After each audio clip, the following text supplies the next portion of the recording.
afternoon, folks. Welcome into Clark After Dark, episode number 39. And it's hard to believe we've been doing this thing for over a year now. Well, just about a year. We started doing it at the conclusion of last year's Mike Parker Memorial when we had that big scuffle with Aaron Roy and, man, I can't remember that gentleman's name, Race the B-Mod. Number 45, USRE B-Mod. Dan Culp was his name. Dan Culp and Aaron Roy and Adam had that little shindig on the back straightaway, and boy, that thing got a lot of views and went kind of viral. And we showed up here. Chris David called me and said, Zach, we got to talk about this, man. We got to talk about what happened at the Mike Parker. Of course, Dalton Faulkner won the $10,000 race in the USRE Factory Stocks. Great race with him and Chris Hennigan. And I didn't intend to start the podcast off this week. I just realized that, man, we've been doing this for about a year. Of course, 38 episodes. We took a little bit of a break around the end of the season. We don't intend to do that this time. We plan to talk all throughout the winter months, and more than likely plan to have drivers on and some different things just to keep you guys keep you guys' interest peaked throughout the off season. So that is going to be the plan. Without further ado, of course, joining the podcast week in, week out, every week. He is the man with the plan, and my co-host of this podcast on Clark After Dark. It's Cortland Smith out of Alexandria, Louisiana. Cortland had a lot of great racing, this past weekend, man. We have right now, currently, we have the high limit sprint cars on the screen racing for $53,000 at Eagle Raceway. So that's going on right now as we speak, recording Clark After Dark. We had the 31st Dirt Late Model Dream this past weekend at Rossburg, Ohio's Eldora Speedway, of course, paid $100,000 to the winner. We had 2 nights of USMTS modified racing at the legendary Boot Hill Speedway on Friday and Saturday night. And of course, the ASCS sprint cars were at Texarkana 67 Speedway in Mandeville, Arkansas. Cortland, this weekend, you and I were both intending or scheduled to be at the Mike Parker Memorial. Weather already, it's come through and wiped us out, unfortunately, for the weekend. First things first, we're both planning to be at 67. We're going to get to all of it. We're going to talk about the Dirt Late Model Dream. We're going to talk about 67 Speedway. We're going to talk about Boot Hill, and we're going to talk about the Dream. So, first things first, I feel like we have to do this because both the racetracks around both hosted National Touring Series events, right? ASCS National Sprint Car Tour 360 cubic inch powered sprint cars were at Texarkana at Tim Crawley's place to race, and at Rollo and Bubba's Boot Hill Speedway, we had the best of the best in USMTS modified racing. How sweet is this results list that I compiled together on my race pass? I got to tinkling around with it, but that is all your big winners that we typically would hit at all the racetracks right here on Clark After Dark. So you see right there on the right side of your screen. Keep that up for a few minutes, Cody. So let's get right to it, Cortland. First things first. Yeah. Phenomenal racing at Texarkana again. This is 2 consecutive bangers. It doesn't matter if a 360, a 410, or a 305 is underneath the frame rails of these sprint cars. Tim Crawley, if he's got that joint as racy as he had it the other night, we're going to continue to have some badass racing. I watched the entire event back on Dirt Vision. Obviously, I was at Boot Hill, but the entire night, just watching it back, and you don't typically get this. You don't get that vibe, right? When you're trying to watch it and you're just trying to get that feeling watching it through the video. And that's a lot of times when I tell you fans, y'all go and show up and show out in person because you just don't really get that feeling. But I could catch the vibe watching it live on Dirt Vision. And this wasn't live. I was watching it, on demand later. I watched it back. The entire night had a vibe. Like I said, from Matt Covington breaking the track record to 15-year-old Garrett Benson out there starting on the front row. The heats are all entertaining. Usually, Cortland, we talk about it. Usually, if like the heats aren't that good, then the features pretty good. Well, all of them are good. The heats, the features, the B mains. Like, I don't know what was going on in Mandeville the other night, but it was just phenomenal. And then you had the 30-lap main event. What an absolute banger, or in quote, Donnybrook, as I like to say. Sam Haferty Jr., you and I finished this podcast last week. I said, okay, I went out on a big limb, Cortland, sorry. But I said Haferty's going to get his 81st career ASCS win. Blake Hahn was your pick. Well, buddy, hey, you can interrupt me at any time you'd like from here on out because what a Donnybrook special, son. Sam Haferty out of Sunnyvale, Texas, Blake Hahn, Matt Covington put on one of the best ASCS sprint car races. Scratch that. One of the best sprint car races I have ever seen at 67 Speedway. Like, that's 2 consecutive barn burners for the wings at 67, man. What is your take on that joint? I don't have to hide the fact that I'm a late model guy to the bone, but by God, Tim Crawley is making me a sprint car fan. I hate to tell you. I hate to tell all my Fender boys, pack your bags, move out. Tim Crawley's taking over with these sprint cars. It was phenomenal, man. Like you said, it's not often. I love how you worded it. Like, you don't catch the vibe of the event and how big it actually was. And like, you could feel the vibe, the intensity. You knew it was going to be a banger of a race. And man, did it turn into slide job city, weaving, dodging, weaving. I mean, you couldn't have asked, and just to have the talent of Sam Haverty Jr., Blake Hahn, and Matt Covington, man, just the performance they put out there was absolutely phenomenal. I mean, we got guys that we can't race a whole night without rubbing each other. And these guys, they know if they rub, they're going to flip, and they're literally on the razor thin edge, leaving it all out there. It was absolutely phenomenal. I'm telling you, Tim Crawley's taking the late model guy to the bone and making him a sprint car guy within 2 weeks. Like, it was absolutely phenomenal. 100%. I mean, they're up there banging the boards. I mean, not only that, they're banging the boards, but the track is racy from top to bottom. Yes. I mean, it was just really, really good. And I'll be honest with you, Cortland, I think I'm more heartbroken now that the high limit event rained out after seeing these past two events. Like, I'm more heartbroken now just because of what I know what could have been, what could have taken place here at 67. But man, I mean, really, just what an incredible race. And I don't really think we're overselling it. Folks, it was really that good. If you haven't saw the race, go back and watch it on Dirt Vision. I was super proud of that for Tim. And I was really proud. I was at the 305 race. I had the opportunity to call that one. But I texted him as soon as I watched the race. I think I texted him at 2:45 in the morning on Saturday. I was like, Tim, I hate to text you at this time of night, but buddy, I'm fired up for you. And he texted me back at like 8 o'clock in the morning. Of course, I was asleep Sunday. And he said, man, it was incredible. We're so fired up, And again, man, they pour a lot into that racetrack. And those are the kind of events, listen, Tim Crawley raced with all these guys. Do you remember what Kevin Rainey said in Victor Lane when he won that 305 race? Like, just, he alluded to the respect that he had to Tim Crawley that night and just how well prepared the racetrack was. But all of these same guys, right? Like, they all have a lot of respect for Tim. They know what he's accomplished in a sprint car, and they know that he is pouring just as much heart and soul into this racing program now as he did in his actual racing program. So I know that the drivers have a lot of respect for it, but it truly is, man. It's great to see because I know that he's been on cloud nine, and I know that they're already looking forward to the next event, which would have been this weekend, but unfortunately got pushed back to next week. By the way, Mike Parker's rescheduled for next week. If weather can ever play in their favor, man, we would have a banger after banger. And I think he would have had the track dialed in way sooner. I mean, we've talked about it so much, like, man, just give them time. They're working on it. They're doing all these improvements to the facility. He's getting all these big tours in here, and he's wanting to do what's best for the racers and the race fans in general. And by golly, if the last 2 weeks haven't proved that, you're go hop in the pond. You're a silly goose, my friend, because 67 is there. It's it, boy. 100%. And as highly as we have been talking about 67, listen, man, we are very grateful and we're blessed to have great racetracks in the Arklatex region. And I've talked about this place. I talk about the great racetracks we have. Not only that, but the talent that we have around here as well. So, congratulations, Cody Robbins, for getting the Sportster win over there, along with Jeremy Wilson for getting the Mod Lights of Arkansas. You see it there on the right hand side of your screen. Boot Hill Speedway, right? We talk about Boot Hill a lot. Obviously, it's my home racetrack. Arklatex, Boot Hill. I mean, a lot of these I consider all home, right? 67 is just as home, I feel like. I mean, I'm closer to 67 now to any other racetrack, but I consider all these places home. I mean, and I try not to put one ahead of the other. However, Boot Hill did host the United States Modified Touring Series this weekend. Would have liked to send more fans in the stands. And I don't know what that is. That's a conversation that I'm willing to have right here, right now on Clark After Dark. And I didn't know that we were going to have it. Why is that fans do not seem to get their asses in the stands when the best modified drivers in the country? I mean, are people around here just not super interested in modifieds right now? I mean, because here's the deal.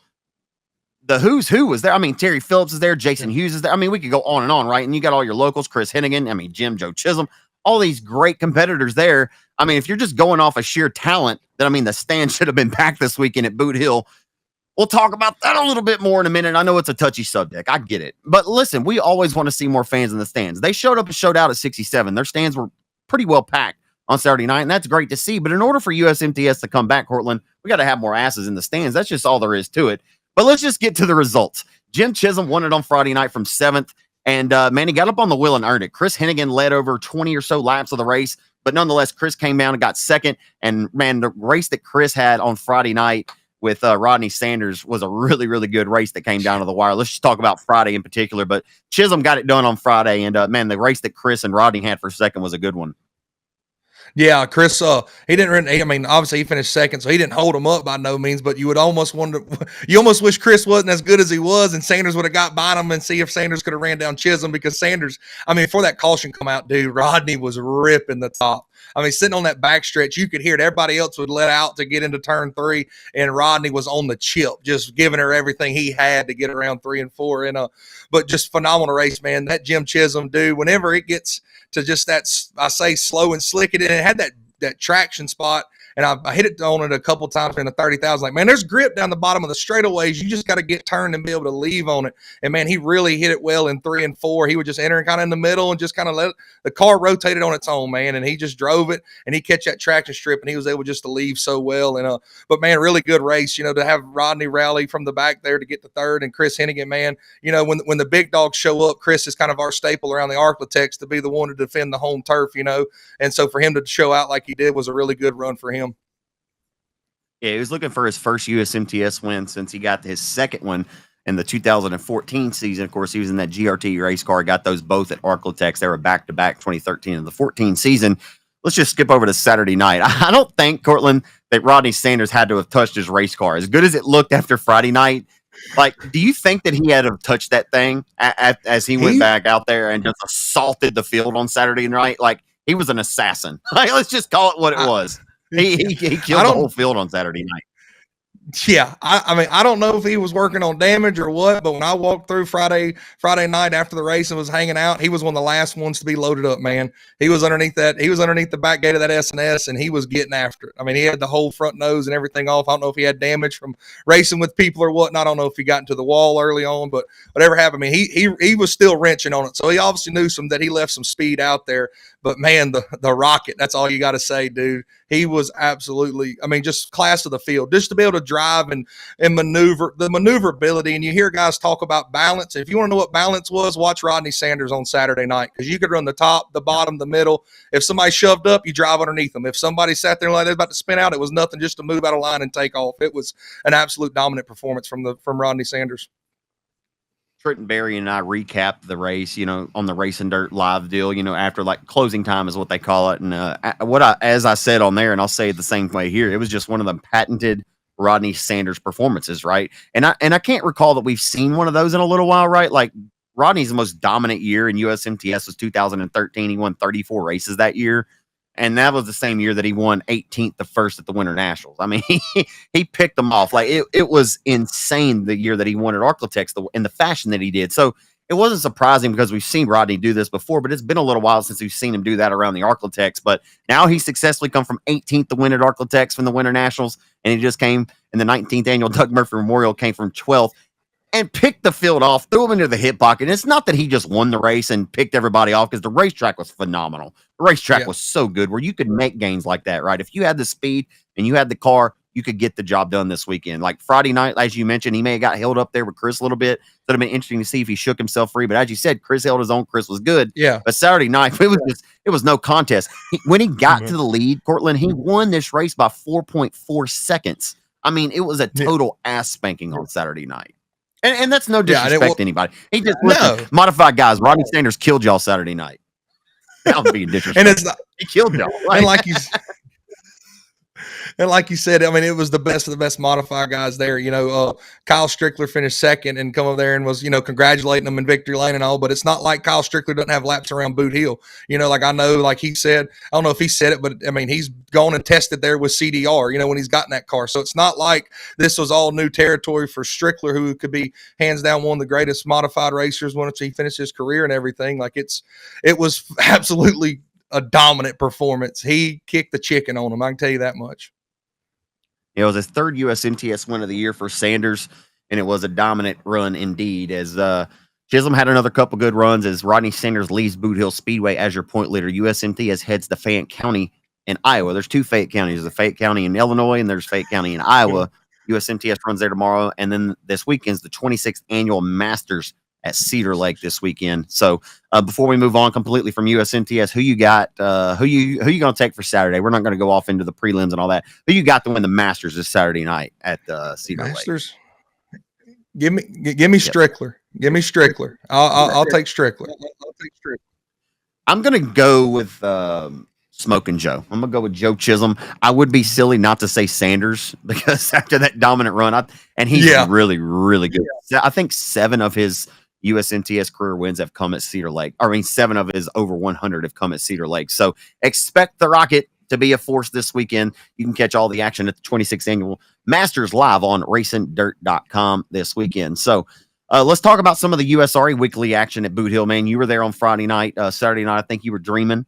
You were watching the Dirt Lake Model Dream at home. So, man, Derek Grigsby kept up his winning ways, won 4 in a row in the USRA Limited Modified feature on Friday on a really, really good race with Justin Whitehead, right? Justin was driving his brother-in-law, Hunter O'Keefe's 2H IRP race car. And, man, it came down to the last couple laps, right? Whitehead bounced back, got the win on Saturday night, man, but Grigsby ran him down on Friday and threw a slide job and got the job done there in the last couple laps. And I love Derek's post-race interview. He said, man, I can't remember exactly what he said, but he said something along the lines of, man, you say what you want about him, but Justin Whitehead's a hell of a race car driver. And I love hearing that kind of respect and sportsmanship be reciprocated between the two, because I know Justin feels the same way.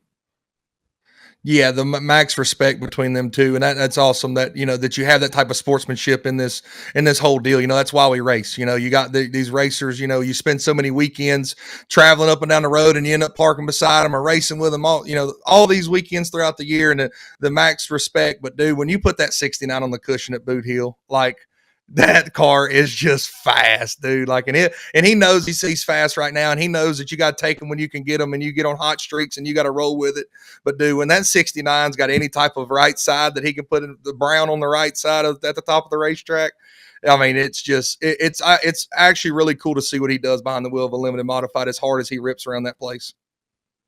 Yeah, and I mean, we talked about it last week. The top 5 from last week was no slouches. I mean, and again, this week, they were pretty tough. The car counts were a little down this weekend, but I think it's just because we've been racing, last week we raced for 3 consecutive days, and everybody's just worn out. I mean, even the factory star car counts were a little down, compared to average this weekend. So we'll see what they look like going forward.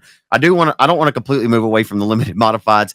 So we talked about Whitehead bouncing back Saturday. He got the win, but Derek Grigsby had to start deeper in the field on Saturday, and I think everybody was kind of anticipating on how that was going to go. But the reason why he had to start deeper in the field, Cortland, was because he pulled a Gary Wright.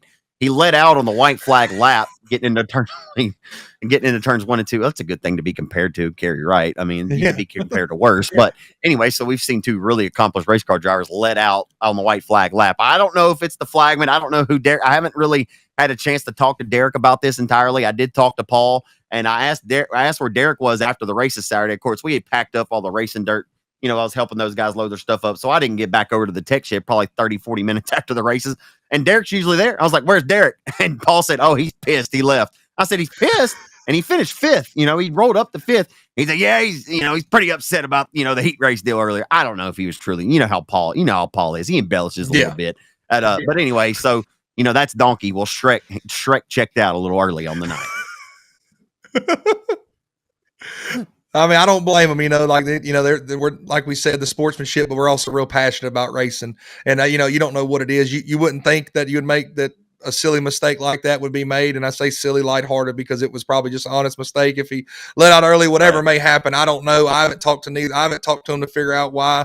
But at the end of the day, I mean, like you said, Whitehead bounced back and was able to pick up the win. And I mean, you can't discredit him, because he was just as fast as the 69 on Friday. So it's not like it wasn't well earned, We got a lot of drivers getting into some territory right now. What's one word you would give for Cody Tupper?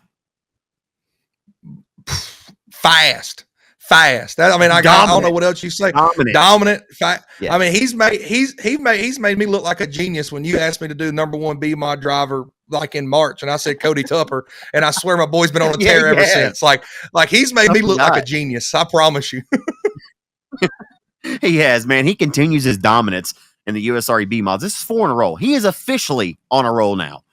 He's won at Rocket, Boot Hill, 67. I mean, this is just over the last few weeks. I mean, he's killing it right now, man. Cody Tupper's on a roll. He got his 11th win of the year on Saturday night. And again, man, it was just no contest. I mean, you know what's funny, man? I caught up with Denny Gabar a Saturday at Boot Hill. I was like, Denny, I said, man, it's been so good seeing you race around the Arklatex a little bit more recently. Denny's always, peeked in, but, like this past weekend, typically you might see him at Hunt County when they're racing, but he was at Boot Hill. I was excited to see Denny, but I told him, I was like, man, it's been good seeing you race. And I said, man, what about that race at 67 last Wednesday? He said, well, Zach, it'd have been a hell of a lot cooler if Cody Tupper didn't blow our doors off from the in and outside.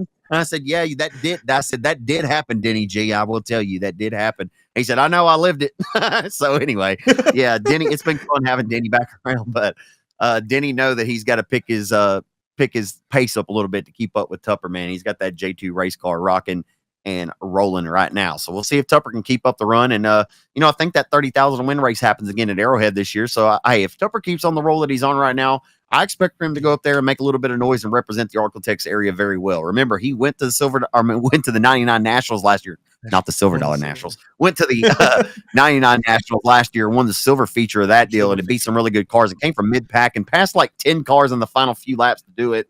I think the more laps that he makes in this B mod, the more comfortable he's going to get, and the more notes he's going to get on it. I expect for Cody to, he might. Hold on, what's more likely? Cody Tupper gets 20 wins this year, or I don't know. I don't know the other what's more likely. Do you think he can get 20 wins this year? Let's just say that. I think he can get 20. He's at 11. I think he can get to 20, dude. I mean, I'm telling you, like, I know it's easy to sit there and say he's fast, but when you watch him and the way like the car handles, like, and he'll be the first one to tell you, like, once these things start getting slipped off in these midsummer months, like that's what he wants to see. He wants to see that 110-degree day and that thing gets slicked off from top to bottom. And he's obviously got that program dialed in for that condition. Because, dude, I mean, and what's crazy is like these B mods will come down the backstretch and they're wide open. I mean, you can hear them. Wow. And Cody's like letting out halfway down the backstretch, just putting in there, just smooth and steady, like just no worries at all. Probably never turned over $5,000. Like he just smooth and as consistent as can be. Yeah, he's impressive to watch. He mentioned in Victory Lane too about how Scott Bloomquiest is always really good down on the bottom of the racetrack or in the middle of the racetrack. But if you watch Cody, that's where he makes his hay, man. He's just so good, man, right through the middle at any racetrack. And man, if there's a middle and it's slick, y'all better say your prayers because Tupper's coming in 23. That's all we got to say about that. Yeah. Final thing about the USRE B mods, man. Connor Williams took a really wild ride the other night, and the turn 2 catch fence did its job. And I didn't know how much we'd talk about this, but it was a pretty wild ride. If you watch the video, I mean, he went from about 85 miles per hour to nothing. But on the side of the car, I think during the live deal, when I said that could have been a lot worse than it was. I think that's what I said on the broadcast because it could have been. I remember watching it like, oh, that looks ugly, but man, it could have been so much worse because fans. This is why we always reiterate. Fans, please do not stand right up on the fence. And that is the prime example of why right there. Man, I know everybody wants to be on top of the race in action and see it all, but dude, I've been blessed to see, or I say not blessed, but blessed nobody was hurt that night because, dude, I can't tell you how many times you walk by and there's people standing on the fence right there. And now, you give credit to Bubba and Rollo, they got us a cushion up there to bang, but when the cushion bites, now it can lend and tend to send somebody up and out or headed up out the park, and the fence did its job by all means, but man, race fans, please. I've seen some very bad things happen, and luckily, everybody has made it out okay. But dude, we don't need to have a bad situation happen because you wanted to stand right on the fence. Like it's go get in the bleachers, go get somewhere else. Buddy Cofoid won. Buddy, but I wasn't trying to interrupt you. I was just showing the people. Buddy just won 53. Outlaws got high limit tonight, but don't forget Brad Sweet got the Outlaws the other night, and then Rico got the Outlaws the other night too. But I was not trying to interrupt you, buddy. That was rude of me. I was not trying to do that. No, we're all good. Fans, take a couple steps back. Stay safe. Hey, here it is. Hey, here's the video on your screen. Yeah, man. This is why we have the best producer in the business. Shout out Cody Wooten, man. Thank you for being on top. So look at this right here, folks. This is the red car, top right of your screen. Connor Williams right here. He's going to catch this wall, man. At this point, like, man, it's just a thin line, right? Like, man, that just goes to show you. You're on the edge every single lap, right, Cortland? Like you're on the edge every single lap. And it takes that. I mean, like literally, it didn't even take that big of a mistake for that to happen, And I mean, just the way the dirt's formed up, like it tends to ramp. And then when you got a right front tire that sticks out there and can really just kind of climb up the wall, dude, it can happen in an instant, And it just, like you said, such a razor thin line, and you don't realize how razor thin it is until something like that happens, and you really put a lot of respect to the guys that can do it every single lap and not make mistakes like that. Man, let's wrap up the USRA weekly divisions with the Sunoco Racing Fuels USRA factory stocks. How about it? Dude, Trenton Berry was even entertained the other night. We talked about this on the Race and Dirt closing time because I made the factory stock stuff a pretty big deal. So we talked about it. Obviously, heard us talking about the 30,000 win last weekend. You know, we referenced Dustin Hennigan winning that deal. And anyway, Ricky Ingles bounced back after a runner-up heartbreak for 30 grand the week prior. Yes, he got 10 grand for a second place finish in the factory stock spring nationals. So that softened the hurt just a little bit for him, I would imagine. But how crazy was this again this week? The top 4 running cars all got eliminated again. The same thing last week. And 2 of them were the same. Justin Whitehead and Chase Hatton got together on a restart, cutting down 36J's left rear. And then Brett Frazier got in really hot in turn number 3.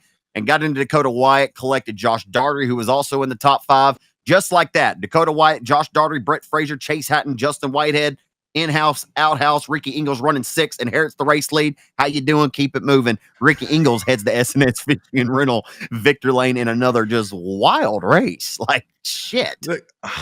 Like, I don't know. Like, I've been out of the seat for a while, so I don't know what these guys are thinking. But, dude, like, my boy Brett Frazier drove in there 3 car lengths deeper. Like, I know he was trying to clear some lap cars, but geez, dude, like you said, he didn't even lift till he got to the Love's truck stop, I think. And it's like, man, he done the same thing the week before, you know? And it's like, I understand you race for 30,000, but like you make the same mistake twice. Like it ain't by accident. I don't think he did it on purpose, but like, dude, No, like, that's I his don't know, driving man. style. Just like that. I know that's all the reasons I get why it, we you know, love and Brett. Yeah. Sorry, I wouldn't. Yeah, try, I mean, but I all the get it, reasons like, why we no. love Brett, you know, is all the same reasons why we also go, you know, watching him because Yeah. he's so on the edge. So on the edge. Yeah. Go ahead. Sorry. No, 100%. No, I mean, he has a very aggressive driving style. You just hate to see, like, it hurts himself. Like, he gets sent to the tail on both situations as well. You know what I mean? Like, it's one of them deals that you just hate to see it. But it's like what I say a couple weeks ago, dude, guys, we're only racing for $700. Pump the brakes. Like, we're going to be okay. Don't take yourself out of the race and don't take somebody else out with you. You know what I mean? That's all there is to it. And I understand, like you said, he's got an aggressive driving style. We've come to love it. I mean, heck, he wheeled that Cort Arclatex with a broke left front, you know, and like just absolute drove the wheels off of it. So, I mean, it ain't like it's a bad thing. It's just like, dang, like again, you know what I mean?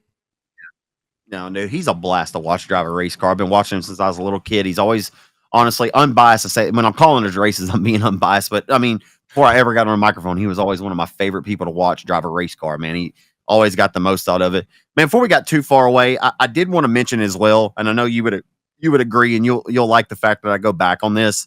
I want to give Stephen Guidry a shout out, man. He had a hell of a run on Saturday night in the limited modified, man. He ran Justin Whitehead down, and I honestly thought for a minute that the K1 car might be headed to S&S Fishing and Rental Victor Lane. I want to give a shout out to the Marksville Madman, Stephen Guidry, for having a well-deserved and a well-earned run for him, man. He's had a little bit of bad luck over the last year, but man, there's one thing about Stephen is there's no quit in that K1 team. He and Miss Liz. I mean, I know you get over there and help him from time to time, but usually it's just him and one crew, him and Miss Liz, you know, they're out there busting their butt and they love racing.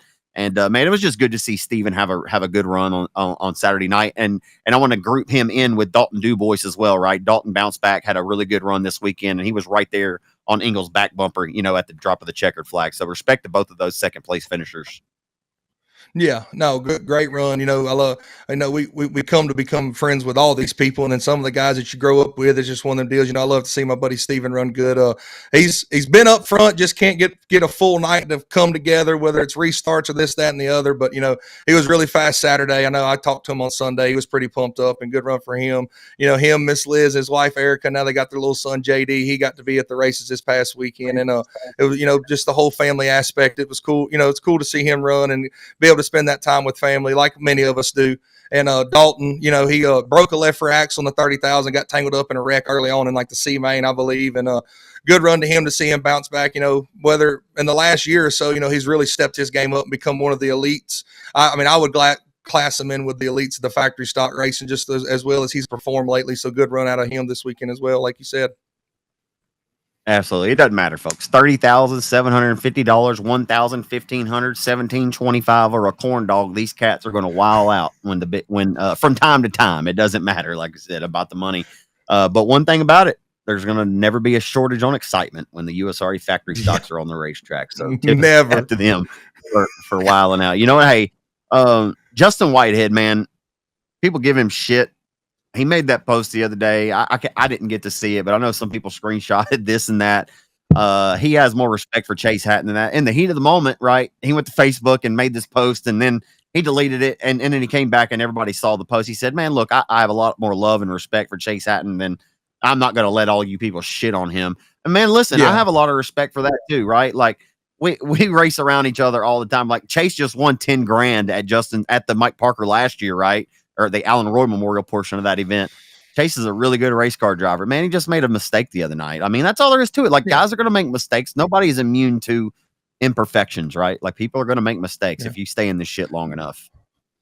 Yeah, I mean, everybody makes mistakes. You know, like like we talked about last week, you're driving on the razor thin edge. I don't think it was an attack towards Chase. I think it was more or less Justin just referring back to the week before where he got hit in the left rear. And then in the heat race, he got hit in the left rear. And then in the feature, he got hit in the left rear. So it was like the last 3-4 times he's been on the racetrack in the factory stock, his left rear axle has been in danger. You know what I mean? So I think that was more or less what he was alluding to, not necessarily just hey, everybody jump on Chase Hatton because he jumped my left rear. Like, I think it was, I in the bigger picture, I don't think everybody saw the bigger picture. It was the heat of the moment, and a lot of people jumped on there. And I don't think Whitehead I don't think he's not going to go to Facebook over that. You know what I mean? Like, if he didn't go to Facebook over last weekend racing for 30,000, like, I don't think he's going to go to it over $700. You know what I mean? So it was just one of them deals that the last 4 times he's been on the track, his left rear's been in danger. So that's all there was to it. Anybody else want to turn and all that? Yeah. Like, anyway, so man, let's shift gears. That is a wrap on what happened between Boot Hill Speedway and Texarkana 67 Speedway. Those were the big marquee events that happened here locally in the Arklatex, with 2 big national tours in town. Again, Sam Haverty Jr., Rodney Sanders, Jen Chisholm, year 3 winners between those couple of nights there in action. So just great stuff. Boot Hill was phenomenal. Racetrack prepared great by Rollo and Bubba. 67 was prepared great by Tim and the gang. So we look forward to more great racing throughout the year. Man, we're only a quarter way through the season now. 31st annual Dirt Late Model Dream at Eldora Speedway in Rossburg, Ohio took place this weekend, man. And everybody rolling into it. We talked about it last week, right? I talked about Michael Rigsby, Ben Shelton, and all them guys on the Flow Racing video cast. They were all picking BP32. And I think was it Todd? I can't remember. Somebody picked Davenport. They were like, well, I mean, what are we doing? You know, with his resume over the last 10 years. So anyway, let's just get to the nuts and bolts. Jonathan Davenport wins by 10 seconds. And what really more can you say? He is, listen, I don't have any problem saying this now. Before this past week, I was on the board about saying it. He's the modern day Scott Bloomquiest, if not better. I know that sounds a little crazy. Maybe we need to give it a little bit of time and respect for Scott and just let his whole career play out before we just go ahead and start giving him all these special names, you know, for how well he performs at Eldora.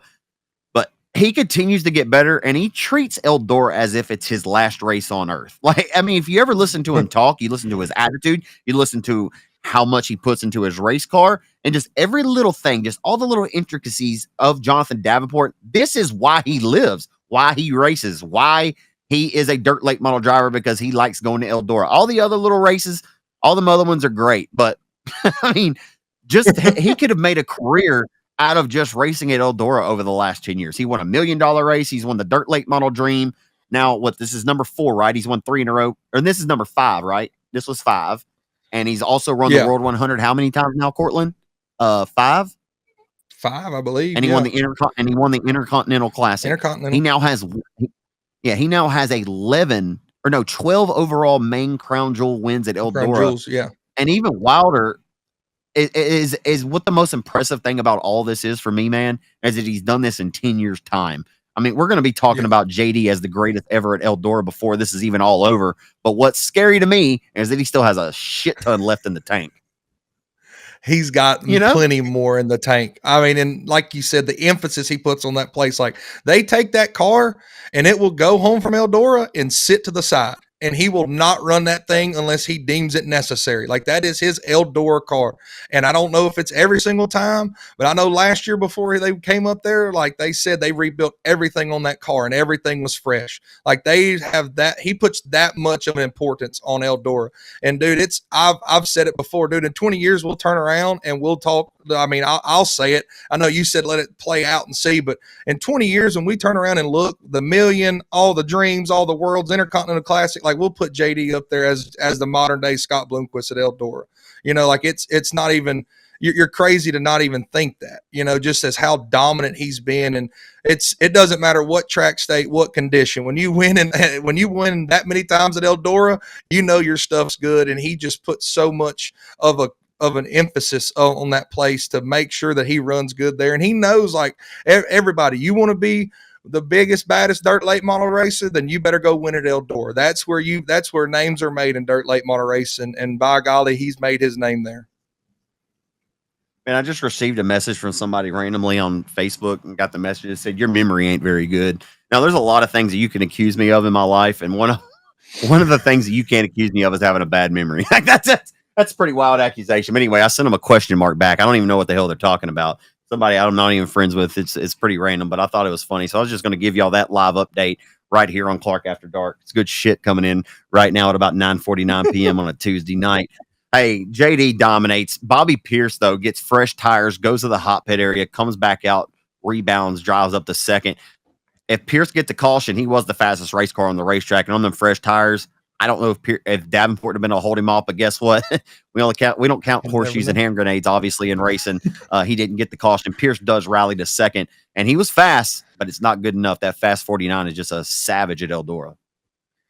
Absolute savage, you know. And you also got to give credit to Nick Hoffman, up 17 positions. You know, he was a lap down at one point, you know, and he went to the hot pit. I don't think he got tires. He just went to the hot pit to get spoiler damage repaired, and he pulled it back out there. And absolutely. I mean, Nick, you almost wish, you know, you wish to see a caution to see all three of them get to race it out. But like you said, it is what it is. The caution didn't come out. JD picks up the dub. But dude, both of them really, like, what a run for Nick Hoffman to go from a lap down and to fight and claw his way back. And they give the lucky dog system, you know, which is nice to be able to give guys a chance to come back from a lap down. But just an absolute, man, when you're at Eldora, just to get top three, you got to have a whale of a weekend, and a whale of a weekend, all three of them. Man, I have to get there at some point, you know, whether just as a fan. I mean, I don't care. I just want to go to Eldora at least once. I want to experience it, and I want to take it all in. Final thing on Eldora as well. Timmy Colt needs to be mentioned on this podcast tonight. He's an Arklatex area guy. He's from West Monroe, Louisiana. I say this every time I mention him. He's always going to be a Louisiana boy at heart. You know, all that. Yeah. Of course, he lives in Prattsville, Arkansas now. Two-time Pelican 100 winner, Timothy Colt, right? Made his hay racing modified starting at the age of 12, 13, 14 years old, racing around the Arklatex. All of us are very familiar with Timothy Colt. Hasn't done a lot of racing over the last couple of years. In a capital race car, Timmy Colt goes to the Eldora Speedway this weekend with $100,000 on his line. Colt was dreaming, finished fifth in the $30,000 prelim feature on Friday night. And, man, he was right there, dude. He was right in there in the mix all weekend. C8 had speed, and you could tell that he was having a blast. I sent Colt a message Friday night after I was able to watch the races back, and I said, man, I just want you to know that the entire Arklatex is really proud of you, man, and we're riding with you right now, man. Good job.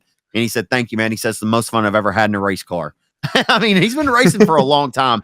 For him to say that, you could tell, man, when a driver has confidence and they're having fun, it can really go a long way. And for Colt to go up to Eldora and have that run against guys that have already raced 50 times this year, and he's only raced 4 or 5 times, not much more needs to be said, man. Timmy Colt, who was just racing in 67 Speedway last month in a modified in a 2014 Larry Shaw, was at Eldora ripping this week and made the Dirt Lake Model Dream main event. Shout out Timothy Colt, man. We couldn't be prouder of him here in the Arklatex. He in the Dirt on Dirt article, I read it, you know, and he's got a new mindset into racing. You know, back before when he was racing a lot, he was trying to make a career out of it. And then lo and behold, he's got in with his father-in-law there in the Bendings Heating and Air, and he took more responsibility. And that's kind of why he's not racing. But like you said, he's got a new outlook on it. He's doing it to have fun. His son's at the racetrack now with him, having a blast. And also it tells you where his program is at just in general. Even though he hasn't raced a lot, like to be able to go unload there and be competitive, your program's got to be pretty good. You know, like you got to have a pretty good baseline and know what you're doing. And that just puts even more of a congratulations, man, because his program's obviously running really well. And to go out there and do what he did, man, it's not like we got any Eldoras around here that we can go test at. You know, there's only one Big E, but there ain't many big half miles around here that really get your program dialed in for that. So, man, good run. I mean, like his prelim night, dude, it was the 49, 76, 20 RT, Albertson, and C8. Like when you finish top five, you can't be mad about finishing behind them guys. Like, I don't care if you finish fifth. Like I'm telling you, like, you know, yeah, 95% of the. Yeah, he was racing with them. 95% of the country's counting that as a win. You know what I mean? Like, and I know, I mean, I hope he did in his book because he absolutely went out there and showed out for the Arklatex, man. And glad to see C8 running good. You know, my dad helped him back in the day when he first got started. And he was running the late models, and it's really cool, man. Timmy actually helped me when Dad passed away. He helped me make sure I was able to go racing some more, and really cool to see him run good, man. The whole Cort family. His mama calls me her big baby boy is what she calls me, and old Mark, he's good as gold, man. There's just really good people with that C8 group as well. 100%, man. I've known the Colts a long time back when he first started. I mean, I've been around. You know, we've been around the block for a time or two, you know, and It is great. You know, the same thing for Cade. Like when Cade goes, you know, I send these same kind of messages to Cade. Anybody that goes off, you know, and carries the flag for this area, you know, I definitely always send you know, my heartfelt, you know, just well wishes or anything that might help these guys in any way, which, you know, I just take a lot of pride in them guys carrying the flag for this area. And when they do it well, man, we have such great talent from our area, and it doesn't always necessarily get shown, but we do have some great racers from this region. And you know, I've said it a lot of times, you know, as far as our weekly stuff, I'll take our top 5 against your best 5, wherever your best 5 come from. I'll take my top 5 against your best 5 anytime, any day, any place. And that's just me confidently feeling that way. Like I feel like our racing is just that good around here. And I feel like our talent is right there. And then they're deserving of getting some respect put on their names for sure. So shout out Timmy Cort, man. Hell of a run for him. Cade Dillard didn't really have the run that he wanted but he had a lot of speed this weekend, just didn't quite have the run that he wanted and did not transfer into the main event on Saturday. What were some other any other maybe news or nuggets or notes that you took? Because you messaged me the other night and you said, man, for Shane Clanton, kind of the same deal with Cult, right? For Shane Clanton, he's also in a capital. For Shane Clanton to not have raced, but what, 3 or 4 times, or you know, a handful of times this year against all these guys that have raced 40 and 50 times. Like you messaged me and said, man, it's pretty impressive. Shane Clanton's on the pole of the dirt late model dream. You know, aside from Clanton, or maybe you want to hit that. What additional on Eldora would you like to talk about? Yeah, I mean, it's easy to sit there and talk about Clanton. You know, he hasn't raced a whole lot, but at the end of the day, he's won his crown jewels at Eldora, so it's really not no surprise. But dude, Josh Rice to pick up that prelim dub, which it was the rain out portion, and to pick up that prelim dub, dude, Josh Rice, like what a way to win. His emotion in victory lane, he was so pumped up. Like, I mean, that tells you what that race means and what Eldora means to everybody. I mean, he was in tears, dude, and I mean it gave you goosebumps, you know, just to see everybody behind him. And his brother was there, his dad was there, you know, just that whole, man, for him to pick up that win and beat 32, everybody can go ahead and tell you 32's been the best car in the country for the last year and a half, and to outrun him. I mean, his victory lane interview, like go back and watch it. I'm not even going to try to quote him because the old Kentucky accent come out. He's in tears, dude. I mean, it was that's why these guys do this, and you work that hardest for moments like that. Yeah, I'm glad you said that, man, because I don't know how I missed. I had Josh Rice, you know, the name on my notes here to mention it. But yeah, dude, that was definitely the biggest deal. I mean, obviously Davenport winning the dirt late model dream again 3 years in a row is a big deal. But Josh Rice winning that 30 grand, biggest win of his career. The biggest win prior was the Ralph Henson Memorial at his home racetrack. For him to win at Eldora, and like he said, his post-race interview, he said, and you could hear the tears and everything just welled up in his throat. He told Ben Shelton, he said, man, just winning here is just so freaking hard. You know, like, you know, in his Kentucky accent. And it is, man, it is. He's been in position so many times before. I'd be so cool to see that guy, you know, kind of like when Dennis Erb Jr., I know he's a little bit older than Josh, but winning the dirt late model dream in 2016 and him standing on top of the car, waving that Illinois flag back and forth, like those moments that you get at Eldora, like you just, man, you know, that's why I want to go to Eldora, just to experience something like that. See a Josh Rice winning a crown jewel like that, because the fans are riding with him, son. till the wheels fell off. That was good stuff the other night. While we're still Yeah, talking about Eldora, man, and I'll go ahead. No, I was just gonna say, like, and to even add more to it, like I think it's DHL shipping he works for, and like he's a everyday working guy, works in a shipping warehouse. Like, what better story? That's what these stories are made. Names are made at Eldora, and just the whole story of it.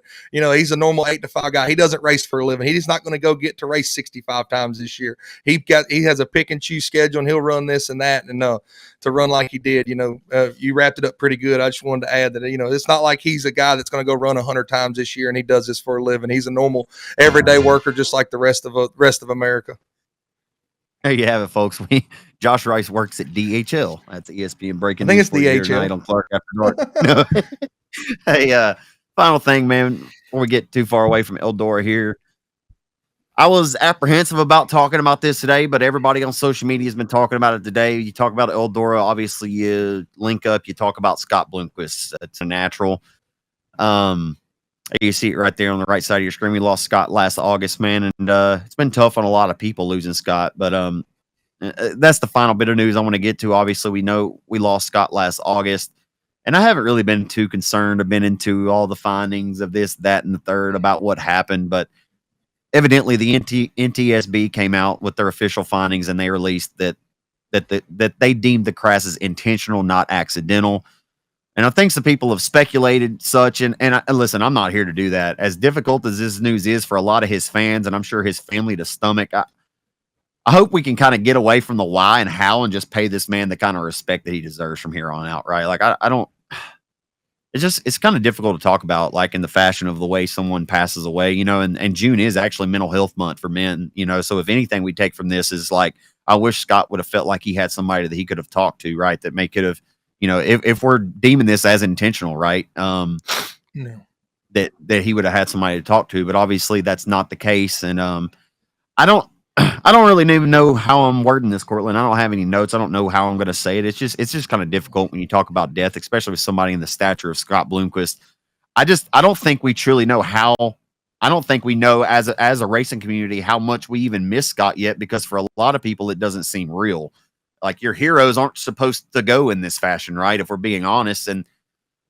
But the more I thought about this, and I sent you this message, is as wild as this may sound, and I hope that nobody takes this the wrong way, that this kind of fits Scott more than Scott getting old and dying in a hospital bed, like, and as uncomfortable as that may sound, it's just Scott was a very loved and a very unique individual, and he lived his life on his terms, and he rode his boat his own way.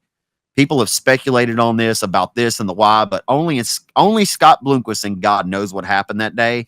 And I just think going forward, everybody just needs to respect his family and just let him rest in peace. And if we talk about anything with Scott Bloomquiest, that it's all the great things he did on and off the racetrack, because there will never be another zero. Ever. There'll never be another zero. There will never be another zero. And the only thing, like you said, it's June's Men's Mental Health Awareness Month, and just let everybody know, man. There's always somebody to talk to. If you don't think you got somebody to talk to, man, you can call me, message me, do something. Just pay the respect that it deserves. And I hate God. The only thing I'm gonna say is I've seen a lot of more things that I'm gonna say were negative about it than positive. And just remember that Scott Bloomquiest was one of the legends. He was one of the heroes, and he will probably go down as the greatest dirt late model driver of all time and innovator in everything he's done. And that's you pay the respects to that. It doesn't matter who, what, why, when, or where. That's about the best I can say it. That's more or less what I was trying to say. It's just I have so many, so much in my head on this, and I don't want to say too much, and I don't want to say too less either. But man, it's just sad. Like, it really kind of dawned on me this week in Cortland when I was of course, I was at the racetrack Friday and Saturday. So a lot of times I'm at the racetrack, I don't have an opportunity to watch, the live events that are taking place, over the weekend. But I try to tune in and watch Eldora. And I know that we made a big deal at Eldora last year, right, at the World 100. And they had the drones, and they paid tribute to Scott. Man, we've been paying tribute to Scott, right? They had the memorial for him there. But like, I just don't think, I think over time, I think it's really going to dawn on people like, wow, like, Scott's really not with us anymore. I just don't think it's really dawned on a lot of people that he's truly still not with us. And it'll take some time, I think, for a lot of people to realize that and really come to terms with it. As man, rest in peace to Scott Bloomquiest, the dirt tracks dominator, aka Bloomer. Any adjective, the baddest ass dirt late model driver in the history of dirt late model racing. Rest in peace to him, man. He is definitely going to be missed. I talked about at the time that I met him. I met him a couple times. I called a couple of his races. I got to interview him at Lone Star Speedway in 2011. He won a Lucas Oil race there. Shannon Babb got a flat tire, lap 93. Bloomquist got by him with 7 to go and won at Lone Star. That was the first time I ever co-announced a race with James Essex. And I asked him, I said, man, do you think that I could go interview or talk to Scott Bloomquist? And he said, I don't see why not. That's what Essex told me. And so I went down there and talked to him and just had it on my old phone. And I had that video for the longest time. And man, I wish I still had that memory somewhere. And maybe it's somewhere I can find it. I don't know, at some point. But golly, man, he for even talking to a guy like me, I caught him coming in. You remember that the week, and I didn't plan on going this deep into this, but do you remember the time that he crashed at the Wild West shootout? Remember, he was leading the race coming out of the white flag, and that lap car crashed him, right? And I called him the day after that crash happened, and when he was coming back through, and he was at Horseshoe in Shreveport or in Bossier City. And anyway, sat down with him right there, and man, we got to talking, and I asked him if he remembered winning at Arklatex, April 5th of 2014. He's like, well, I don't remember the dates, but anyway, he said, yeah, cool little racetrack, cool little racetrack. And I swear to God, I mean, it's a true story. Like, Scott handed me or gave me some chips. I mean, he literally slid the chair open that was that was open next to him. He said, well, pull up, have a seat. We sat there and we talked racing. Chase Lawler was there, by the way. He's the announcer for Rocket, but he couldn't believe it. Like, Scott was just there, just hanging out with us like it was no big deal. So that was obviously the number one memory and something that I will never forget. He sat there and talked to me in the middle of Horseshoe Casino a day after he had trashed his race car and could have won 20 grand that night. And he sat there and talked to me like I'd known him for 10 years. And I think that's the most things that I remember about Scott Bloomquiest, just how personable he was. And what a cool fucking dude. Excuse my language. Just a cool dude, man. What a cool dude. Bloomer, 0. That's all you got to say, man. Bloomer, you can say Bloomer and 0, and everybody knows. If you're in the racing world, you know. Yep. This weekend, Cortland, that's almost a wrap on Clark After Dark. This weekend, we've got the Billy Melton Memorial at Arklatex Speedway. Sabine is running a regular weekly show on Friday. The Rev, I believe, also has a 2-day event. Not a shortage on options if you're a racer, and I don't know that we were going to do this, man, but golly, I don't know what's going on, man. Everybody around wants to have a 2-day show. Everybody wants to run on top of each other right now. Thank goodness the Mike Parker Memorial got rained out this weekend, because I don't know if we can handle 17 racetracks racing on top of each other this weekend. Just being honest, and I mean, I don't know. That's not a shot at anybody personally. I don't know who had these dates out first. I don't know. I just know that it's silly to have 4 racetracks within 2 hours of each other running both on Friday and Saturday night on top of each other. How much sense does this really make? It's just tough. Back in the day, you should be able to do that. And you would wish that that we had enough racers around here to go around that we could do that, but that's not the time. That's not the day and time we live in. Not only are racetracks coming at a shortage in general, but also racers are coming at a shortage in general. And I've said this to a couple people, like, dude, I know we all want to race and we want to do this. And at some point we'll be mad when I'll regret saying this, but we almost race too much. We have all these 2- and 3-day events, and everybody wants this to be a big event, because feel like the promoters know they can possibly make a little bit more money when you get 2 days worth of pit passes instead of 1, whatever it may be. It's just, dude, at some point, these racers are going to get tired of racing, dude. I mean, all of our guys, I don't know many people that just race factory stocks for a living. They got jobs. You can only miss so many days of work that it comes to a shortage, and all these guys, I mean, you get to August, and I remember this was 4 or 5 years ago, just talking to my buddies, be like, hey, are you going to come down to Manny? And they're like, dude, I can't take another day off of work. Like, if I'm going to catch the classic, like, I can't take another day off of work. And so and nothing's cheaper. And I know nothing's cheaper on the race promoter as well, on the track promoter. So it's a double-edged sword. I wish the best for everybody, because if we have enough cars to make this work and all these tracks racing, dude, we're in a way better state of racing than I thought we were in.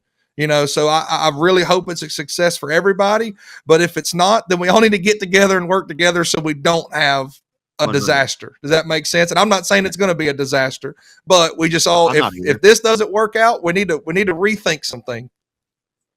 Yeah, and hey, I'm not calling anybody out. I want to make that clear. I'm not calling anybody out. Like I said, I'm not sure who scheduled what, when, and where first. I'm just saying if we're just looking at it and we're just being honest, you know, and I mean, if we're looking at it, here's the deal though. And I look at it in this two different ways, Cortland. If you're a racer, well, you don't have to race, right? Like you can pick and choose race it, right? If they're if two different racetracks are running their separate shows both nights, and I mean, you don't have to race. I mean, the option is there, you know, but I just think when there's so many races, I almost feel like it gets oversaturated to the point where guys like they don't want to race because they know that there's so many races going on and we can pick and choose down the road. It's hot right now. There's a lot of different excuses on why you could pick on why you don't want to race. There's a lot of reasons on why you should race, you know, and you weigh the options on which one's better than the other. I don't know, but it is, it just, listen, and all of this isn't coming from a place of frustration, maybe a little, but I think the main part of it is I want to see all these racetracks thrive. And I mean that wholeheartedly, Yes. right? Like I want all these places to thrive. And if we're being honest about it, 63 race cars and 9 classes ain't cutting it either. And I'm not calling anybody in particular out. I'm not mentioning anybody by names, but 9 or, you know, 8 classes and 70 cars ain't cutting it. I don't know where we go from here. And I'm not, you know, I'm certainly not the one with the promoter hat on. I'm not the one paying the bills at some of these racetracks. And I know that some places are doing a lot better than others. The goal is I'd like for all these racetracks to do as well as some of the other ones that are doing well right now. But you got to start somewhere. And I don't think I got to be careful. And that's crazy that I have a podcast with my name on it and I have to still be careful about what I say. But it's a respect thing. It's a respect thing, guys. Yeah. It has nothing to do with me being scared about saying what I want to say on my own podcast. It's just more so just being respectful. So I'm going to adhere to that. I'm not going to say anything further. Cortland, I have done you a disservice, my friend, by not throwing you right into the middle of this podcast tonight for Cort's Corners because, buddy, you do not deserve to go at the very end of this podcast again. Okay, I meant to slide you in. I meant to slide you in right after we got done talking about Ricky Ingles before the Dirt Late Model Dream. But hey, if you've hung out to this point, and I know you have, folks, because y'all are great fans of Clark After Dark. Here's Cort's Corners this week on Clark After Dark with Cortland Smith. Save the best for last. Cort Corners this week. First things first, I-37 Speedway Summer Nights and Dirt Track Lights. Wednesday night racing action on the RaceON platform. They ain't got to worry about 18 shows on Saturday, boys. They're racing Wednesday night at I-37 Speedway this week. Second thing on Cort's Corners, Bubba Mullen sweeps the weekend at Super B Speedway with the Gulf South Crate Racing Association. Made a last lap pass on Rob Litton on Saturday. Bubba Mullen sent it on the top side to get by him late in the race to pick up the win Saturday. He swept the weekend. I'm going to give some Grayson County Speedway love. I've been there one time about 5 years ago. Pretty cool little joint. My boy Bubba Abels picks up the modified win. Started 6th, took 61? The lead on lap 3. Yeah, number 61, white 61. Yeah. Took the lead on lap 3 on dig. Stuck. He won. William Gould finished second, picked up 10 spots. Rodney White come home third. He come up 13 spots. Grace a little rougher than normal, but there was a top and a bottom. You could race around it. It was pretty good. KSP gonna give some KSP some love again. Chad Hurdle, I believe I said that name right. Up 13 spots in the iStock feature. Picked up the dub. Last lap pass over Cody Baker, who come up 9 spots. Dude, when you go back and watch that race, KSP was definitely way more hammered down than normal. It was tractioned up. It had plenty of grip. But my boy Chad Hurdle was on the bottom and Cody Baker was on the top, and they come through the field almost, I mean, not necessarily side by side the entire time, but if Cody Baker passed him on the top, Chad passed him on the bottom. If Chad passed him on the bottom, everybody in the iStocks got passed on both sides this weekend. That's all I got to say. And my boy Chad Hurdle picked up the dub, picked up 13 spots. Absolute barn burner of an iStock feature race. That's your Cort's Corners for this week on June 10th, my man. Man, that's good stuff, buddy. Always good stuff here on Cort's Corners. Hey, we got one more thing we want to get to here. Our producer, Cody's going to throw it up on the screen. I meant to get to it. How about this big announcement today? Here's the last thing we're going to talk about on Clark After Dark. This is a huge alliance or deal being formed here between Longhorn Chassis and Stuckey Enterprises in Shreveport, Louisiana. This means Cade Dillard doesn't have to maybe either drive all the way down to Baton Rouge to go see Mikey Kyle or Westlake, Louisiana to get a Longhorn or get repairs. He can go right up to Blanchard, Blanchard, Louisiana, Stuckey Enterprises, Longhorn by Stuckey. announced a strategic merger to further propel innovation and performance in dirt late model racing. LonghornChassis.com. Dude, you're a late model guy. How huge is this? Longhorn Chassis is the number one hot commodity in dirt late model racing. Obviously, Stuckey's history, he's crew chief for Billy Moyer, Don O'Neill. The list goes on and on, right? Like, Stuckey's so well respected. And to have that right here in Northwest Louisiana is huge for the future of Longhorn, I feel like, as well as for Stuckey going forward, man. This is great. This is just great. Yeah, really, really cool move that Stuckey and them made to team up with Longhorn here. It's one of them deals. Not that Black Diamond really fell behind or fell off. It's just at the end of the day, I don't think that Ronnie's scared to say that he doesn't have the time or the resources to go out there and test like Longhorn does. I mean, they just got so many cars and all the equipment and a lot more resources to get stuff done and to test and do everything you need to. And this just helps. It's just helped Stuckey. At one point there was a master built by Stuckey, I believe, that back in the day. I think it's a teaming up where Stuckey knows that he can use their resources and everything to help his program as well as help everybody that is a Stuckey Enterprise guy. Because he does have a really big following. Like you said, he's very well respected. A lot of people, rely on them for information through the Black Diamonds over the years, and a really good pairing. You just see it as nothing's getting cheaper, everything's getting tougher, and if they were able to work a deal out to be able to work together and all this, man, it helps all parties around here, especially for Stuckey and them. It wouldn't be a surprise by no means to see Longhorn by Stuckey start taking off. It really is a good pairing, and to help keep that going, it just it's crazy to think that it's happened, but it is really neat to see. It really is, man. It's a great thing for racing, especially in this South Louisiana, the South. They have a Longhorn dealer up here. I know Mikey Kyle was down in Westlake. I don't know if they're going to continue business. I'm sure they will. I'm not sure, but I just know that that's great for right here for this location, for the Arklatex region, and for people that want to have cars repaired by Stuckey, or people that just want to work with Stuckey because of his resume and the things that he's accomplished. But, man, we want a Longhorn chassis, but, man, we'd really like some tutelage from Stuckey. Well, hey, guess what? Yeah. Now you got the best of both worlds, right? Like, used to, you'd have the Black Diamond. Let's be real. Like the Black Diamond, hey, they won a dirt late model dream. They won the million at Mansfield with Earl Pearson Jr. I mean, they won some races. I think that if you ask Ronnie, did you accomplish what you wanted to with Black Diamond? I think he'd say some of it. I think he would say that they accomplished maybe more than they anticipated, but less, knowing that he's got the resources and things that he has. But this is great. I think that this is great for dirt late model racing. It's great for Longhorn, great for Steve Arpin, the owner of Longhorn now. Should be a great move going forward, man. So that's just good stuff. That's all I got, man. Anything else in additional that you would like to add? Hey, how about them LSU Tigers, baby? Come on. Yeah. They knocked off the West Virginia Mountaineers in the Super Regionals. So we are headed to Omaha to play the Arkansas Razorbacks. Holy smokes. I am hey, Arkansas is good, LSU is good. May the best man win. Good. I just hope it's not Arkansas. That's all I gotta say. But they are pretty good. Anything else you'd like to add, Cortland? We've drugged this one out a little bit. I'm about to say we did drug this one out a little bit. I think I'm good. I think we covered everything we need to, man. Get your butt to a racetrack this weekend if you can, if you're close. I know some people, if you're from where I'm from, it's an hour and a half no matter where you want to go to watch a race. So it is difficult for some, but if you're within a 45-minute drive of any of the racetracks, please go support them. If you're the racers, a lot of tracks are putting their necks out there and racing this weekend. Go support them if you can. Great time to be alive, man. Summer Nationals is back. They're racing for 31 nights out of the next 34 nights, I believe. So racing is at an all-time high. Everybody's trying to get their races in. Summertime's here. It's hot. Stay hydrated. We're LIVIN, Zach. That's what I like to say, buddy. Stay hydrated and motivated. All right, buddy. That's Cortland Smith out of Alexandria, Louisiana. I'm Zach Clark. I'm from Houghton, Louisiana, now residing over here in the Liberty Ilo area. Nobody cares. All right. Have a blessed night, folks. Thank y'all so much for the time. Episode 39, Clark After Dark. Be blessed, be a blessing. We'll see you next week. Holla.